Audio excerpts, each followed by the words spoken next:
दोस्तों एक ऐसा सब्जेक्ट है जिसको लेके बहुत सारे बच्चे डरे सहमे से रहते हैं कि सर मेरा साइंस तो हो जा रहा है, सर मेरा मैथ तो हो जा रहा है, सर मेरा एसएसटी भी हो जा रहा है सर, बट लैंग्वेजेस को लेके सर बहुत ज़्यादा इशू है।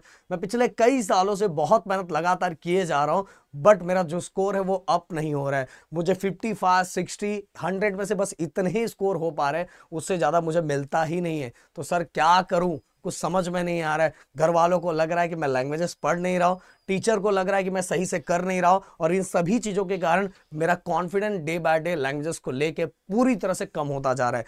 तो गाइस स्वागत है आप सभी का गिरी ट्यूटोरियल के इस प्लेटफॉर्म पे। मैं हूं आपका दोस्त प्रदीप।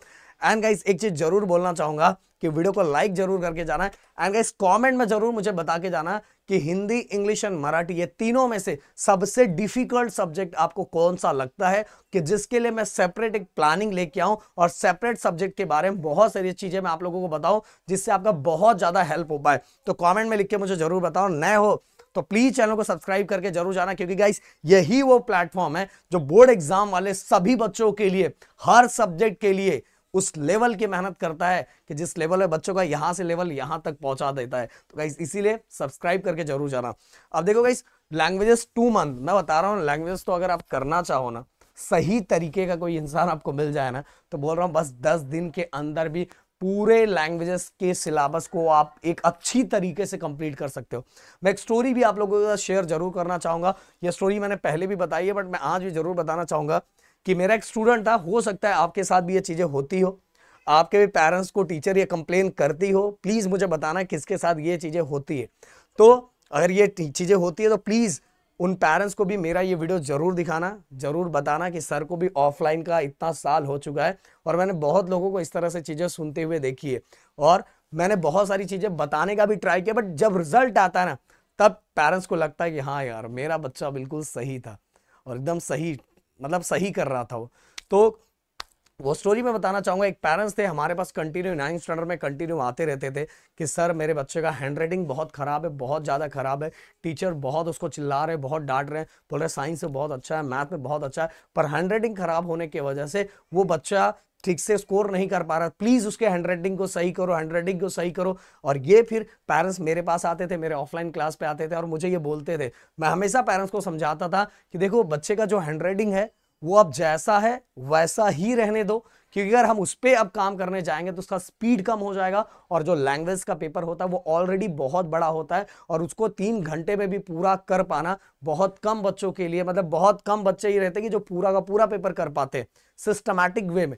इसलिए उसके स्पीड को, मतलब वो अगर आप उसके हैंडराइटिंग पे काम करने इस समय जाओगे 9th स्टैंडर्ड में, तो क्या होगा पता है कि उसका स्पीड कम हो जाएगा, और स्पीड कम हो गया तो उसका पेपर कंप्लीट नहीं हो पाएगा, तो इनडायरेक्टली उसको स्कोर उतना ही मिलेगा। हमें काम किन चीजों पे करना है कि बच्चे का पेपर का प्रेजेंटेशन लैंग्वेजेस का, और साथ में जो बच्चा एक्स्ट्रा कट शट करता है वो हटाना है। बच्चा आपका टाइपराइटर जैसा नहीं लिख रहा है, बिल्कुल चलेगा, ओके। बच्चा जिस तरह से लिख रहा है बट पेपर में एक तरह से जो कट शट कर रहा है, जो पेपर में प्रेजेंटेशन नहीं दे रहा है, जो प्रॉपर तरीके से प्रेजेंट नहीं कर रहा है, उसको हमें सिस्टमैटिक वे में मेहनत करना है। अगर हमने वो मेहनत कर लिया तो आपका बच्चा 10th स्टैंडर्ड में जाके लैंग्वेजेस में बहुत अच्छा स्कोर करेगा। ऐसा मैं बार बार बोलता था, पर मुझे पता था कि पेरेंट्स को थोड़ा उस पर शक रहता था कि अरे सर तो ऐसे ही बोल रहे होंगे, ऐसे ही बोल रहे हैं। और फाइनली गाइज मैं आपको बताना चाहूंगा, उस स्टूडेंट पे हमने उस चीज पे काम किया और वो बच्चा स्कूल का टॉपर भी बना, और साथ में लैंग्वेजेस के अंदर उसको पता कितने मार्क्स मिले,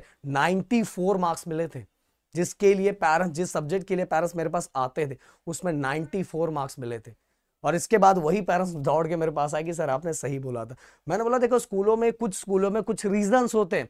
लैंग्वेजेस एक ऐसा सब्जेक्ट होता है कि जिसमें टीचर चाहे तो आपको कट कट करके ना बहुत नीचे तक पहुंचा सकते हैं, मतलब उसमें इतने भी रूल्स नहीं है, कट कट करके नीचे तक पहुंचा सकते हैं। टीचर का मन कर दिया कि भाई ये स्टार्टिंग से ने बहुत कट शट किया हुआ है, भले आपने पूरे कंटेंट लिखे, सब कुछ लिखा हुआ है, बट आपने पेपर अच्छी, मतलब बहुत गंदी तरीके से लिखा हुआ है। हैंडराइटिंग की बात नहीं कर रहा हूं मैं, पेपर प्रेजेंटेशन की बात कर रहा हूं।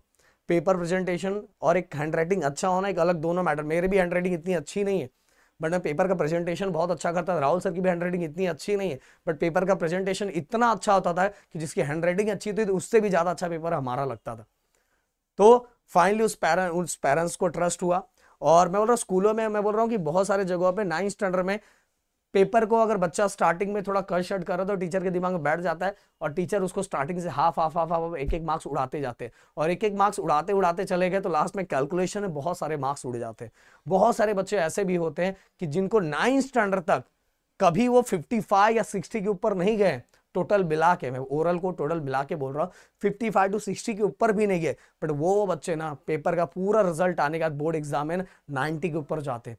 रीजन क्या होता है कि जब तक आप अपने पैटर्न को नहीं समझोगे कि आपका बोर्ड एग्जाम में किस तरह से पैटर्न है, किन चीजों को कंप्लीट करना है, कैसे पेपर का प्रेजेंटेशन रखना है, बोर्ड रूल के अकॉर्डिंग कितना लिखना है और बोर्ड रूल के अकॉर्डिंग कितना नहीं लिखना है, पैटर्न को कैसे रखना है, लाइन कहां करना है, कहां अंडरलाइन करना है, कैसे फोकस करना है, ये सभी चीजें लैंग्वेजेस के अंदर आपको बहुत ज्यादा जरूरी है।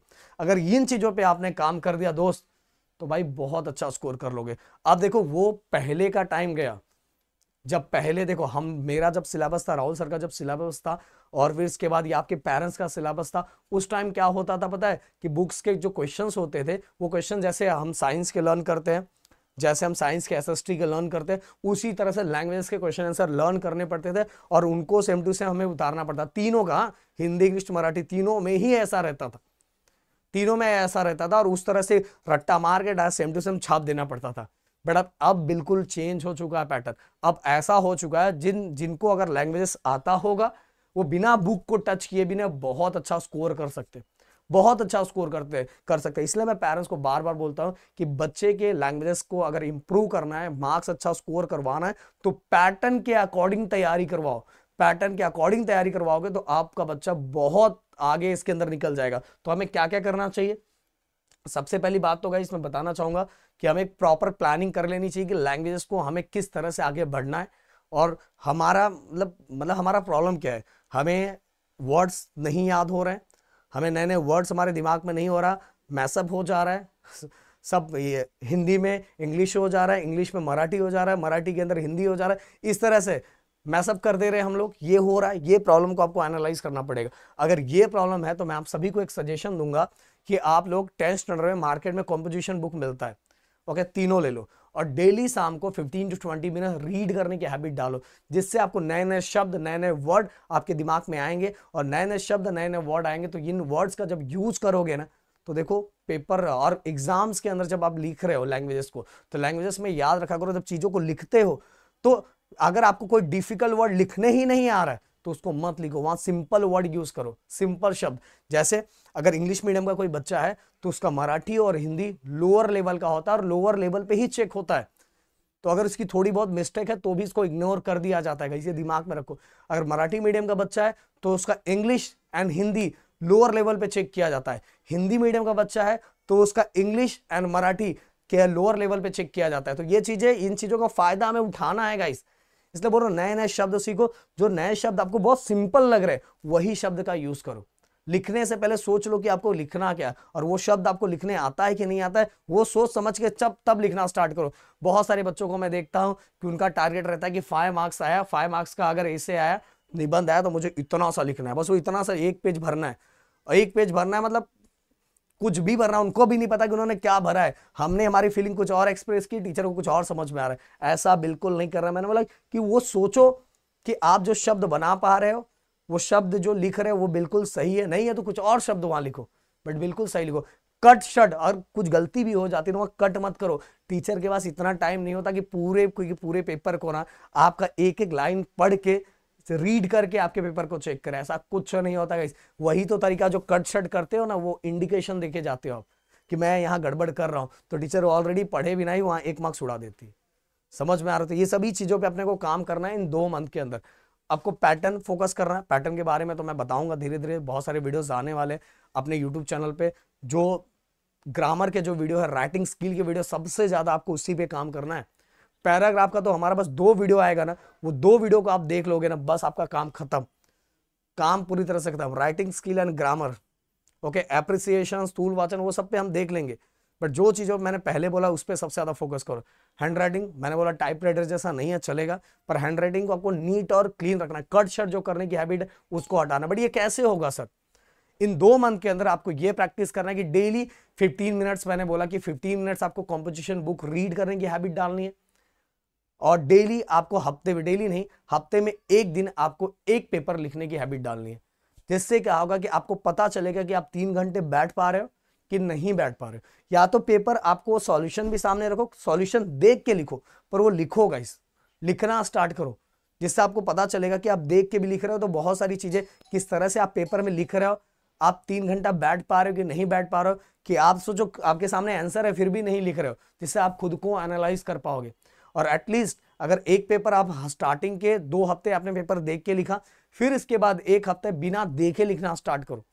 पूरे ग्रामर के वीडियोस देख लो, पूरे राइटिंग स्किल के वीडियोस को देख लो, एप्रिसिएशन का वीडियो देख लो, एप्रिसिएशन के वीडियो को देखने के बाद फिर इसके बाद एक पेपर लिखना स्टार्ट करो। आप खुद को एनालाइज कर पाओगे कि आप स्टार्टिंग का 1 घंटा बहुत अच्छे से पेपर लिखते हो और बाद में कट शट करना स्टार्ट करते हो। देखो इस, हाँ एक चीज और बोलूंगा, लैंग्वेजेस के अंदर स्टार्टिंग का जो 3 पेज होता है ना, बहुत इंपॉर्टेंट होता है।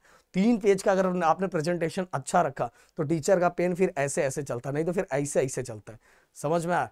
तो ये चीजें याद रखो, इन सभी चीजों पे अपने को काम करना, और इसको काम करने के लिए अपने को, एक मैंने बोला सेम ब्रांड का पेन यूज करना है, अब लगातार उसी की हैबिट डालनी है। 2 रुपए वाला यूज करो, 3 रुपए वाला, जो यूज करना है वो यूज करो, बट गए सेम ब्रांड का यूज करो, जिससे स्पीड आपकी चेंज नहीं होगी, आपको पता भी नहीं चलता। पर अगर बार बार पेन चेंज करते हो तो आपकी स्पीड कम होती है। ये चीजें आपको समझ में भी नहीं आता, बट होता है, ऐसा होता है। तो इसलिए सेम ब्रांड के पेन को यूज करने की हैबिट डालनी है और पेपर लिखना स्टार्ट कर। लैंग्वेजेस के अंदर आप जितना सैंपल पेपर लिख सकते हो, जितना पेपर लिख सकते हो उतना पेपर लिखो। आप बुक एक बार रीड नहीं करोगे तो भी चलेगा, बट जितने पेपर को लिख सकते हो उतना लिखोगे, देखो आपका मार्क्स अपने आप बढ़ जाएगा, अपने आप बढ़ेगा, आपको पता भी नहीं चलेगा। टीचर शॉक हो जाएंगे जब आपका रिजल्ट आएगा कि आपको लैंग्वेज में इतना कितना इतना कैसे मार्क्स मिल गया। और ये प्लानिंग आपकी 2 मंथ की होनी चाहिए गाइस। डेली कम से हफ्ते में 3 दिन आपको लैंग्वेज को देना ही चाहिए, और डेली 15 मिनट्स मैंने बोला है कॉम्पोजिशन बुक को रीड करते हुए देना चाहिए। और उसके अंदर भी आपके याद होगे स्थूल वाचन दे दो, एप्रिसिएशन दे दो। बाकी जो 3 दिन है उसको लर्न करने का, लर्न करके उसको लिखने की, कहाँ कहाँ क्या मिस्टेक हो रहा है, क्या मेरा ग्रामर मिस्टेक हो रहा है, क्या मैं शब्द लिख नहीं पा रहा हूँ, इन सभी चीजों को चेक करोगे, देखो स्कोर कर जाओगे। अगर आप चाहते हो कि ओवरऑल मार्क्स आप इंप्रूव करो तो अभी भी आपके पास अच्छा खासा टाइम है। इस 2 मंथ के अंदर आपको इसी तरह से प्लानिंग बनानी है लैंग्वेजेस को लेके। तो मिलते हैं नेक्स्ट वीडियो में। Thank you so much guys, जय हिंद एंड जय महाराष्ट्र दोस्तों।